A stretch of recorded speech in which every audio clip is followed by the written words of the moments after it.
काय काय बनवलंय? चिकन नाही, किचन. आमच्या कुणालनी परत एकदा घरामध्ये टेंट हाऊस बनवलेला आहे.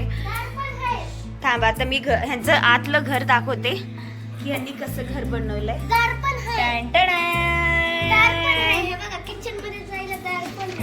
किचन बनवलंय म्हणजे हे असं. थांब,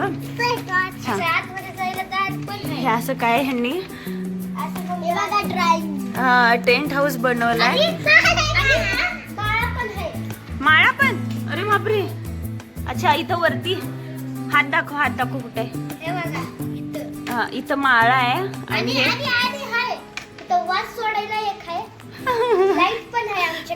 लाईट लावली आहे. परत काय ओडोनील लावलंय आणि फ्रीज मधलं पाणी पण आहे आणि 2 ग्लास आहे. बापरे बापरे, लईच काय काय संसार बनवलाय. आणि माझ्या सेल्फी स्टिकचा ह्यांनी वापर केला ह्यांच्या टेंटला उभं करण्यासाठी. झेंडा पण लावलेला. आता हे ह्यांचा टेंट हाऊस बघा. समोरनं दाखवते. हा असा मोठा ह्यांनी बेडला आणि हे सगळीकडे जॉईन करून टेंट बनवलंय. आणि इथं लिहिलंय टेंट हाऊस. इथं पण लिहिलंय टेंट हाऊस. के आरोय आणि कुणाल. झेंडा पण आहे. अच्छा, नावाचा झेंडा पण आहे का? चांगलंय. तर बघा, एके टेंट हाऊसला सगळ्यांनी भेट द्या. मस्त आतमध्ये फ्रीज ठेवलाय, किचन बनवलाय, रूम बनवलाय. अच्छा, 1 RK टेंट हाऊस बनवलेला आहे. हा तेच ना. हो तेच म्हणते मी. एके टेंट हाऊस तुम्ही तुमच्या घराला नाव दिलंय, बिल्डिंगला. आणि अजून काय 1 RK रूम बनवलाय. हा तेच. चला चालू दे तुमचं. आणि आमच्या इने इथं थालीपीठचं पीठ मळलंय. तर थालीपीठ बनवायचे. बनवल्यावर दाखवते. मस्त मस्त यम्मी. आता हे लांबून काही क्लिअर दिसेना झाले. जाऊ दे चल. तर हा छोटासा व्हिडिओ माझ्या ॲनिव्हर्सरीच्या आधीचा आहे. आई आली होती घरी आणि मी कामावरून येईपर्यंत तिने थालीपीठाची तयारी केली होती. तर याच्यामध्ये तिने बघा हळद, ज्वारीचं पीठ, तिखट म्हणजे हिरवं तिखट, हिरव्या मिरच्या, कोथिंबीर आणि काय बाबा ज्वारीचं पीठ, गव्हाचं पीठ, बेसन पीठ असं अंदाजाने तिनं घेतलं होतं. कोथिंबीर, हिंग अशा बऱ्याच गोष्टी घातल्या होत्या आणि कांदा. आणि इतके भारी झाले होते ना चवीला की काय सांगू. मला तर खूप जास्त आवडले होते. आणि जेव्हा आपण आजारी असतो आणि त्यावेळेस जरा असं काहीतरी चवीचं खाल्लं की तोंडाला पण चव येते. तर आईच्या हातचं तर भारी असतंच. पण आई आहे तोवर माहेर असतं. बाकी पुढचं आपल्याला काही माहिती नाही. कारण आता आजकाल शक्यतो आई आहे तोवर माहेर असतं मुलीला. आणि नंतर असं चला. तर छान असे थालीपीठ झाले होते. खूप छान टेस्टी झाले होते. आणि हे बघा असे मी भाजत होते, आई बनवत होती असं हाताने थापून. आणि असे हाताने थापलेलेच थालीपीठ भारी लागतात. तर ती बनवत होती आणि त्याच्यानंतर आम्ही मस्त गरमागरम थालीपीठ खाल्ले. आणि याच्या पुढचा जो व्हिडिओ आहे तो नंतर दुसऱ्या दिवशी माझ्या ॲनिव्हर्सरीचा छोटासा व्हिडिओ मी घेतलेला आहे. कारण जेव्हापासून माझे दवाखाने चालू आहेत तर माझा काही मूडच नव्हता काही व्हिडिओ बनवायचा किंवा शूट करायचा. असं चला मस्त असे थालीपीठ तयार झालेले आहेत, आम्ही खाऊन घेतो. तर नेक्स्ट व्हिडिओ हा डायरेक्ट माझ्या ॲनिव्हर्सरीचा असेल. तर ॲनिव्हर्सरीच्या दिवशी मी कुठलेच व्हिडिओ वगैरे घेतले नाहीत. कारण आम्ही सुट्टी वगैरे घेतली नव्हती. कामावरून आम्ही दोघं पण आलो आणि येईपर्यंत आईने सगळा स्वयंपाक करून ठेवला होता. सगळ्यांची जेवण वगैरे झाली. तसं तर गायत्री आणि रुद्र ते सुद्धा गावाला गेलेले आहेत. आत्या सुद्धा गावाला गेल्या. त्यामुळे घरी आम्ही एवढेच होतो. आणि मामा सुद्धा जेवण करून झोपले होते. कारण रात्री 10:30च्या नंतर आम्ही केक कापला होता. तर कामाला सुट्टी वगैरे घेतली नव्हती. कामावरून येऊन जेवण वगैरे केलं आणि छोटंसं आम्ही सेलिब्रेशन केलं असं.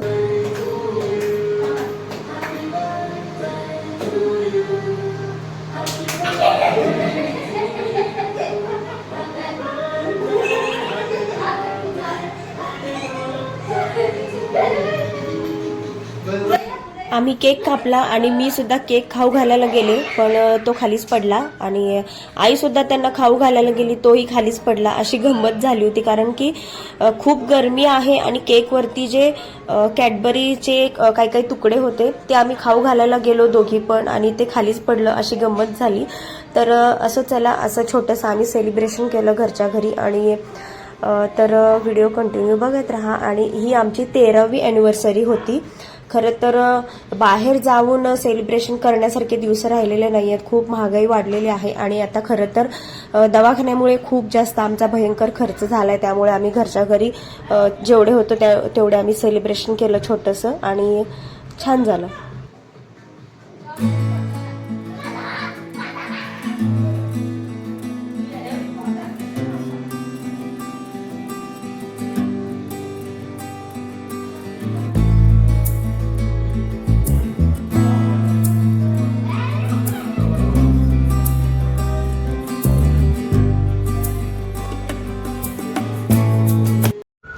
तर बघा, मुलांना सुट्टी आहे तर त्यांचं असं चाललेलं असतं सारखं की सुट्टी आहे तर यम्मी असं टेस्टी काय तर खायला हवंय. तर त्यासाठी मी पोरांसाठी असं बनवत होते की चपात्या भरपूर होत्या, तर रोज भाजी चपाती पण ते खात नाहीत. त्यासाठी मी आज म्हटलं चपातीचा रोल बनवूया. तर मी घेतलेलं आहे पनीर घेतलं आणि ते थोडंसं फ्राय केलं. आलं लसूण थोडंसं लाल तिखट आणि हळद टाकून मी थोडंसं फ्राय केलं, त्याला म्हणजे मऊ करून घेतलं. त्याच्यानंतर लांब लांब असा कांदा चिरलाय, टोमॅटो चिरलाय, आणि तुम्हाला हवे तशा भाज्या टाकू शकता. कॉर्न म्हणा किंवा कोबी किंवा ज्या आपल्याला भाज्या आवडतात तसे, ढोबळी मिरची असं. तर मी आधी इथं चपातीला लावून घेतलेला आहे सॉस, टोमॅटो सॉस, त्याच्यानंतर मेयोनीज आणि कांदा असा टाकून घेतला पूर्ण एका लाईनमध्ये, टोमॅटो टाकून घेतला आणि जे पनीर मी फ्राय केलं होतं ते सुद्धा टाकून घेतलं. त्याच्यानंतर आपल्याकडे पिझ्झा मिक्स म्हणून एक तो मसाला भेटतो ते, किंवा ऑर्गॅनो असा मसाला टाकून घ्यायचा त्याच्यावरती पूर्ण, म्हणजे जरा कसं आहे पिझ्झा टाईप त्यांना फ्लेवर आला पाहिजे. आणि एक चीज स्लाइस टाकून द्यायची, आणि कसं आहे मुलांना चीज असेल तर अजून खायला मजा येते त्यासाठी. तर मी करून घेतलं हे मुलांसाठी. तर खूप छान लागतं, तुम्ही सुद्धा करून बघा, कारण रोज रोज मुलं भाजी चपाती वगैरे खात नाहीत आणि चपाती तर खायला पाहिजे. तर हे असं करून दिलं की चपाती सुद्धा जाते आणि जे काही भाज्या आपण टाकायचे ते सुद्धा टाकू शकतो आणि ते सुद्धा खातात मुलं. तर थोडंसं मी याच्यावरती टाकलं ऑर्गॅनो. त्याच्यानंतर अजून थोडंसं वरतून मेयोनीज टाकलं आणि याचा एक रोल बनवून घ्यायचा, घट्ट असं त्याला गुंडाळून घ्यायचं, जेणेकरून ते आपण फ्राय करणार आहे तर ते निघू नये, त्यासाठी अशा प्रकारे तो रोल बनवून घ्यायचा.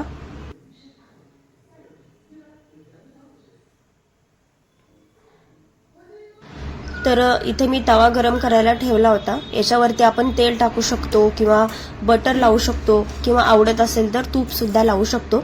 पण सध्या कुणाला थोडंसं सर्दी खोकला आहे त्यामुळं मी बटर किंवा तूप वापरणार नाहीये. तर थोडंसं तेल टाकून घेतलेलं आहे आणि मीडियम गॅसवरती आहे ना थोडंसं याला फ्राय करून घ्यायचं, थोडंसं दाबायचं फ्राय करताना, जेणेकरून ती चपाती छान घट्ट रोल होईल आणि ते बाहेर त्याचं सारण निघणार नाही. असं मस्त मी फ्राय करून घेतलेलं आहे, मस्त ब्राऊन आणि थोडंसं क्रिस्पी सुद्धा झालं होतं. तर अधूनमधून मी हे असे रोल बनवते, जेणेकरून त्यांना प्रोटीन सुद्धा भेटतं आणि ते आवडीने पण खातात. बाहेरचा पिझ्झा वगैरे आपण जे खातो ते कधीतरी महिन्यातून एकदा वगैरे ठीक आहे, पण ही अशा गोष्टी घरी पनीर सुद्धा खाल्लं जातं, भाज्या खाल्ल्या जातात. छान असे मी कट केलेत आणि आता त्यांना मी खायला नेऊन देते. बघूया त्यांना आवडते का. स्पेशली आरूसाठी, कुणाला तरी आवडतंच, पण आरू म्हणजे माझ्या बहिणीची मुलगी, ती सुट्टीसाठी राहिली होती तर तिला आवडते का बघूया. चांगलं झालंय का आरू? हा, इकडं बघ. आवडलं ना नक्की तुला कुणाल? खरंच चांगलं झालंय ना? ठीक आहे, खावा मग.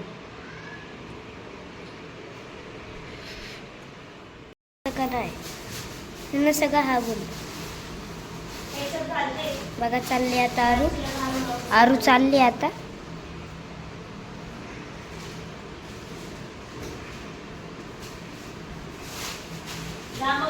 व्यवस्थित सकाळी झोप व्यवस्थित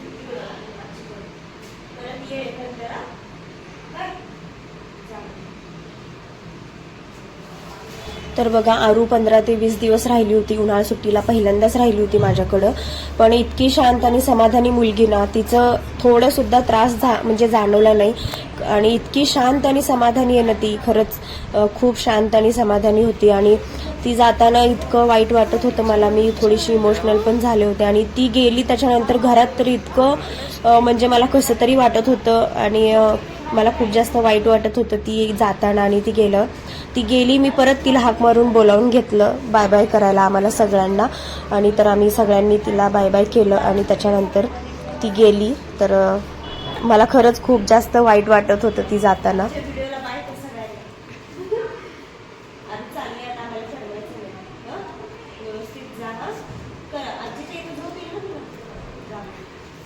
तर एक रात्र ती आजीकडे राहणार होती आणि दुसऱ्या दिवशी सकाळी मामा तिला सोडायला जाणार होता. त्यामुळे ती आदल्या दिवशी रात्रीच माझ्याकडून गेली. तर माझी ही 13वी अॅनिव्हर्सरी होती आणि अॅनिव्हर्सरीच्या दिवशीच माझा बर्थडे पण असतो. तर त्या दिवशी काही व्हिडिओ जास्त शूट केला नाही, पण आम्ही छान छान असे फोटोज काढलेले आहेत, ते तुमच्याशी शेअर केलेले आहेत. तर व्हिडिओ कसा वाटला नक्कीच सांगा. आणि चॅनलला सगळ्यांनी लाईक करा, शेअर करा आणि सबस्क्राईब करायला मात्र विसरू नका. आणि आमचं छोटंसं सेलिब्रेशन आणि आमचे फॅमिली फोटोज कसे वाटले हे नक्कीच सांगा. चला तर भेटूया पुढच्या अजून एखाद्या नवीन ब्लॉगमध्ये. तोपर्यंत सगळ्यांना बाय बाय.